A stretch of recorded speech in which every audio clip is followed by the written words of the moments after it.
ठीक है सर। इस बीच अंशुल जैन हमारे एक व्यूअर हैं यूट्यूब पर, कमेंट में पूछ रहे हैं, अजय सर आपसे ही सवाल है इनका, कह रहे हैं सिल्वर 2,60,000 तक आ सकता है क्या? एक और व्यूअर हैं प्रशांत, कह रहे हैं कि इस हफ्ते कहाँ तक की गिरावट हम सिल्वर में देख सकते हैं अगर गिरावट आती है तो? देखिए, मेरा व्यू टेम्पररी 2-3 महीने के लिए वीक है और मैंने कई बार आपके इस चैनल पे कहा भी है कि अभी मौका है एसआईपी करने का। एसआईपी का मतलब सिस्टमेटिक इन्वेस्टमेंट प्लान नहीं है, एसआईपी का मतलब है सिल्वर इन्वेस्टमेंट प्लान। क्योंकि देखिए चांदी में हमने रिसेंटली पिछले महीने 3,04,000 का हाई लगते हुए देखा। सबसे बड़ा कारण था उसमें ड्यूटी एडजस्टमेंट। अदरवाइज इंटरनेशनल में आप देखोगे ना $70 के नीचे जा रही है ना 80 के नीचे। मेरा मानना है जिस ढंग से ग्लोबल मार्केट में एनर्जी क्राइसिस बढ़ रहा है, इससे इंडस्ट्रियल डिमांड में एक बार टेम्पररी डेंट लगेगा। साथ में हम देख रहे हैं कि जिस तरह से दुबई प्रॉपर्टी मार्केट में 40% का करेक्शन, चाइना मार्केट के अंदर भी प्रेशर बन रहा है, तो रिटेल जो आम आदमी है वो बाइंग कब करते हैं जब पैसा बनता है। तो यहाँ पे मुझे लगता है ना प्रॉपर्टी में ना इक्विटी में जो पैसा बना है, इनफैक्ट क्रिप्टो वैसे इंडिया में है, अभी तक कोई लीगल नहीं है, बट फिर भी आप क्रिप्टो में भी देखेंगे तो 1,20,000 वाला बिटकॉइन आज 66 के करीब है। तो चौतरफी जो बिकवाली आई है उसकी वजह से मुझे चांदी में और दबाव बढ़ता हुआ दिखाई देता है। जुलाई महीना इस वक्त 2,65,000 के करीब है। मुझे लगता है 2,40,000 2,45,000 का एक बेस या फेयर प्राइस तो बनना चाहिए। तो आई थिंक थोड़ा वेट करना चाहिए इन्वेस्टमेंट के लिए। बट हाँ, अगस्त सितंबर के ऑनवर्ड्स मुझे लगता है चांदी एक नई लंबी तेजी का एक नींव रखते हुए दिखाई देगी, और जो अगले 3 साल में चांदी डबल भी हो जाएगी क्योंकि इंडस्ट्रियल कंजम्पशन भी रहेगा। बट टाइमिंग मुझे लगता है चांदी के अंदर कम से कम 15 से 18% का करेक्शन करंट लेवल से और आता हुआ दिखाई देता है। ठीक है, अभी और करेक्शन की उम्मीद, लेकिन अगस्त सितंबर तक जो है थोड़ी सी गुड न्यूज मिलने की संभावना, जैसा कि सर ने कहा। अंकुश सर, आपसे जाने तो सिल्वर ईटीएफ में क्या करें अभी निवेशक, मतलब जाएं या रुक जाना चाहिए निवेश करना चाह रहे हैं अगर, तो खास करके ऐसे निवेशक जो नए निवेशक हैं? देखिए, जैसा कि केडिया साहब ने बोला, तो वो कमोडिटी एक्सपर्ट हैं। Eight the end of the day उनका व्यू हमें डेफिनेटली लेके चलने की जरूरत है। लेकिन अब मैं ये बोलूंगा कि जैसा कि उन्होंने एसआईपी के बारे में बोला, सिल्वर इन्वेस्टमेंट प्लान, तो अब इसको एसआईपी को एसआईपी स्क्वायर कर लीजिए और एसआईपी में सिल्वर इन्वेस्टमेंट प्लान में सिस्टमैटिक इन्वेस्टिंग करिए। वो एक ज्यादा बेहतर विकल्प है रादर देन एक मुश्त निवेश करने का in silver. So at this point in time gradual addition की जरूरत है सिल्वर में। अपने पोर्टफोलियो में अपनी एसेट एलोकेशन को मेंटेन करके चलिए और 10 से 15% का एक्सपोजर अपने पोर्टफोलियो में आप कंफर्टेबली ले सकते हैं गोल्ड एंड सिल्वर मिक्स का। Don't go lopsided in one commodity के हम सिर्फ सिल्वर में, क्योंकि उसमें वॉलेटिलिटी ज्यादा है और रिटर्न एक्सपेक्टेशन भी ज्यादा हो सकती हैं, तो आप उसमें ज्यादा ओवरवेट हो जाएं।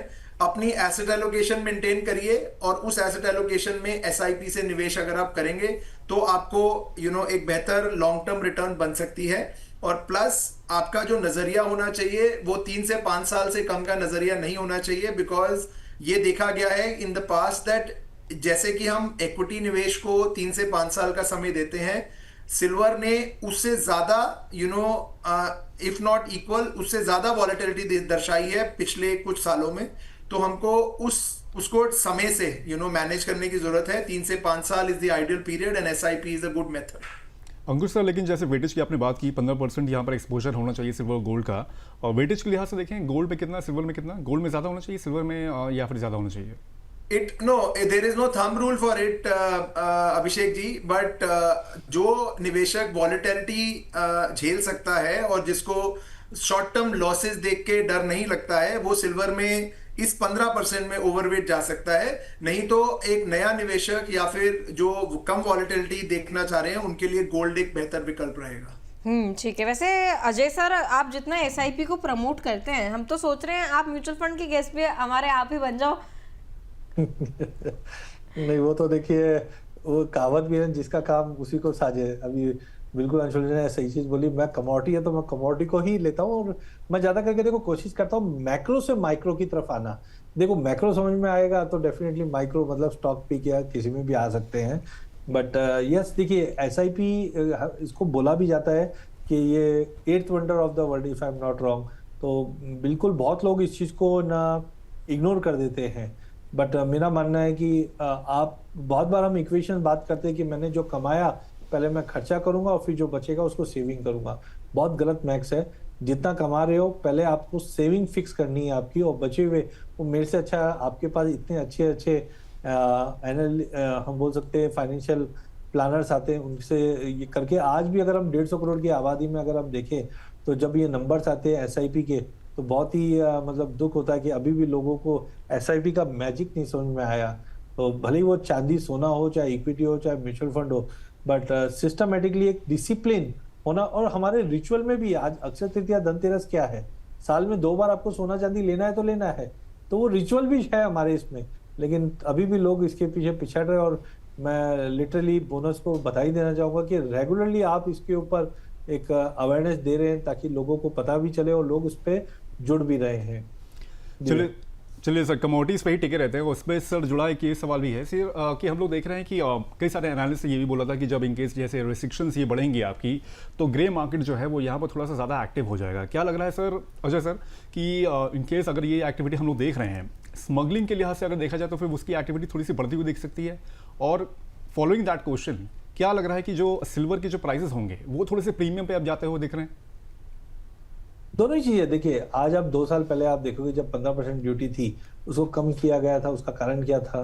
सबसे पहला कारण था कि स्मगलिंग बहुत ज्यादा हो रही है, उसकी वजह से। हालांकि ठीक है, 2-3 साल में गवर्नमेंट ने अपनी कमर कसी है, ये सब चीज अपनी जगह पे है, बट अभी भी आप ये देखेंगे तो डिफरेंस बहुत ज्यादा है। दुबई वर्सेस, अगर नियरेस्ट दुबई है, दुबई वर्सेस अगर हम इंडिया की बात करें तो डेफिनेटली इसके ऊपर गवर्नमेंट भी काम कर रही है। बट हमें भी एक चीज समझना चाहिए, देश प्रेम भी काम आता है। ठीक है, सोना चांदी का प्रेम अपनी जगह पे है, लेकिन जिस ढंग से हम देखते हैं ग्लोबल मार्केट में कच्चे तेल ने जो हाहाकार मचा रखा है, आप इकोनॉमी की सिचुएशन अपनी तरह तो बहुत सेफ है हम लोग, लेकिन आप दूसरे कंट्रीज में देखोगे तो वहां पे लिटरली सिचुएशन बहुत ज्यादा खराब है। तो ऐसे समय में हमको भी समझना चाहिए, जैसे मोदी जी ने ये नहीं बोला आप सोना चांदी मत खरीदो, उन्होंने बोला अगर आवश्यक नहीं है ऐसे लग्जरी प्रोडक्ट्स को तो आप उसको अवॉइड कर सकते हैं। लेकिन जैसे कि हम जानते हैं कि हमारे यहाँ पे शादी बहुत ही बड़ा रिचुअल है, इमोशन के साथ है, तो मुझे लगता है कि उसका डिमांड तो देखो कंटिन्यू चलेगा। प्रीमियम अभी भी हमने देखा जैसे जैसे डिमांड बढ़ेगा, अब तो इंपोर्ट सपोज रेस्ट्रिक्टेड है तो कहीं ना कहीं मेटल की एबिलिटी कम रहेगी तो भाव बढ़ेगा। इसमें ज्वेलर्स भाइयों ने भी अपनी एकता दिखाई है और वहां पे काफी स्कीम्स लॉन्च की है जहाँ पे ओल्ड गोल्ड या ओल्ड सिल्वर आप लेके आइए और उसके नए ऑर्नामेंट्स बनाइए, नई यूटेंसिल्स बनाइए, तो वो एक अच्छा मौका है। अगर आपके पुराना कुछ पड़ा है आप उसको रिवैम्प करिए as of now, because import नहीं होने की वजह से अभी तो ठीक है मेटल है, लेकिन कहीं ना कहीं प्रीमियम डेफिनेटली ग्रे में आप देखोगे तो बढ़ता हुआ दिखाई देगा। तो बेटर है आप ETF में आप जाइए, अगर बहुत ज़्यादा जरूरी है तो फिर आप इसको फिजिकल में आप कन्वर्ट कीजिए। अंकुश सर, आपका क्या कहना है इसमें? रेस्ट्रिक्शंस के बाद जो ETF की जो असली वैल्यू है वो सिल्वर की वैल्यू से मतलब ऊपर जा सकती है यहाँ पर, उसमें प्रीमियम का खतरा यहाँ पर बनता हुआ दिख रहा है आपको? देखिए, at any given point in time अगर हमारी सप्लाई के ऊपर कोई कंस्ट्रेंट आता है, अगर हमारी सप्लाई शॉर्ट होती है तो definitely it will give a fill up to the prices, और वो NAV में कॉरेस्पॉन्ड करेगा।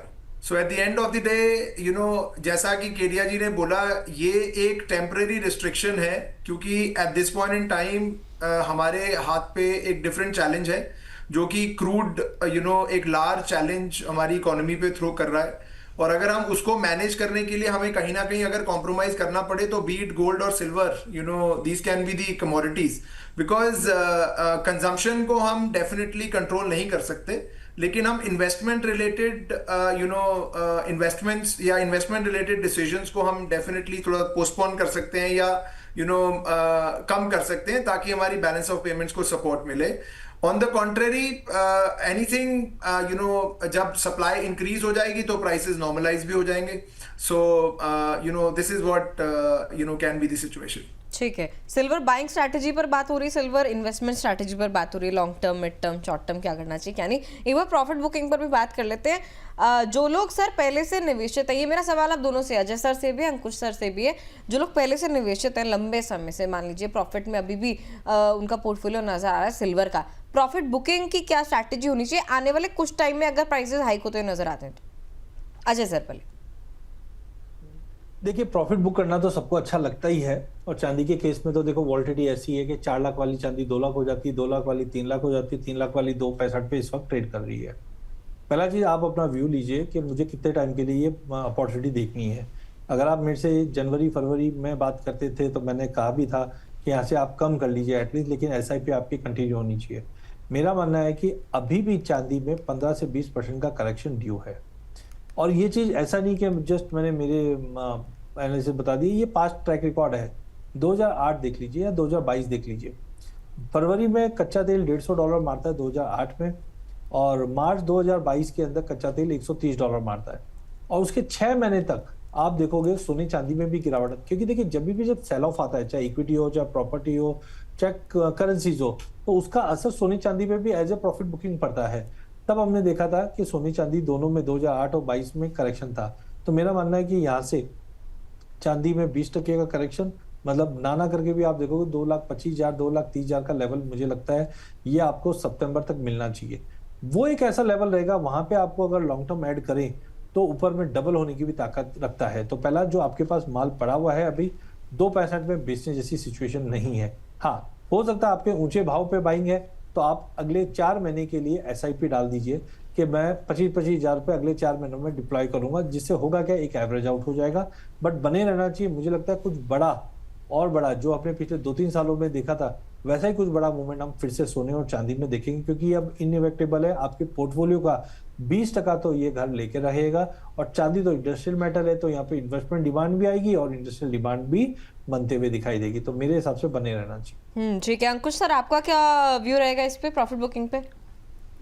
देखिए, जैसा कि अगर कोई 2 साल 3 साल पुराना निवेशक है इस ETF में या FOF में, आई थिंक वो करीबन 30 से 40% का रिटर्न बना रहा होगा ऑन अ CAGR बेसिस। सो उसके लिए प्रॉफिट बुकिंग डेफिनेटली एमिनेंट है। और प्लस अगर हम केडिया जी के विचार से जाएं कि correction is on right on the corner, so हमको डेफिनेटली आज की डेट में वो प्रॉफिट पोर्शन शेव ऑफ कर देना चाहिए पोर्टफोलियो में से, और उस पैसे को हम चाहे लिक्विड फंड में पार्क करके अगेन दोबारा से एक एंट्री बना सकते हैं सेम प्रोडक्ट में जब ये करेक्शन प्ले आउट हो जाएगा। लेकिन क्योंकि ये सर्टेनिटी से नहीं कहा जा सकता, और हो सकता है कि ये करेक्शन आए या ना आए या डिले हो जाए अगले 6 महीने साल तक, तो आप अपने प्रॉफिट को तो डेफिनेटली शेव ऑफ करें और दोबारा से पोजीशन को थ्रू SIP बिल्ड कर सकते हैं अपने पोर्टफोलियो में। और अगर आपको एक मुश्त निवेश दोबारा से करना है तो उसको, जैसा कि केडिया जी ने बोला, 25% की ट्रांचेस में डिवाइड करके, डिस्ट्रीब्यूट करके आप उसको दोबारा से निवेश कर सकते हैं। राधा ये प्रिंसिपल हर एक टाइप की एक एसेट क्लास में अप्लाई करता है। हम ब्लाइंडली किसी भी एसेट क्लास में लॉन्ग टर्म के लिए पैसा छोड़ के भूल नहीं सकते। उसको रेगुलरली मॉनिटर करके और उसको रेगुलरली प्रॉफिट बुकिंग करना एक एक हेल्दी चीज है। चाहे आप उसको एसेट एलोकेशन के पर्सपेक्टिव से उसकी प्रॉफिट बुकिंग करें, या फिर आप एक realistic profit booking asset wise करें। सो ये एक जरूरी मैंडेटरी एक्टिविटी है पोर्टफोलियो में करने के लिए। ठीक है केडिया से हम लोग को पता चला है कि मतलब आपके कुछ प्रोफेशनल कमिटमेंट हैं, इसलिए आप शायद जाएंगे, लेकिन सर जाने से पहले प्लीज़ अपना डिस्क्लेमर शेयर कर दें। देखिए आज हमने सोने चांदी की बात की, मेरा डेरिवेटिव में लिया हुआ नहीं है, बट देखिए फिजिकल तो आप भी लेते हो, मैं भी लेता हूँ। बट एक चीज ध्यान रखिए, कभी भी जब कमोडिटी में आप निवेश करते हैं तो जोखिम थोड़ा बहुत रहता ही रहता है। उससे बचने का सबसे अच्छा साधन है कि आप सेबी रजिस्टर्ड फाइनेंशियल एडवाइजर की सलाह लेकर ही इसमें निवेश करें।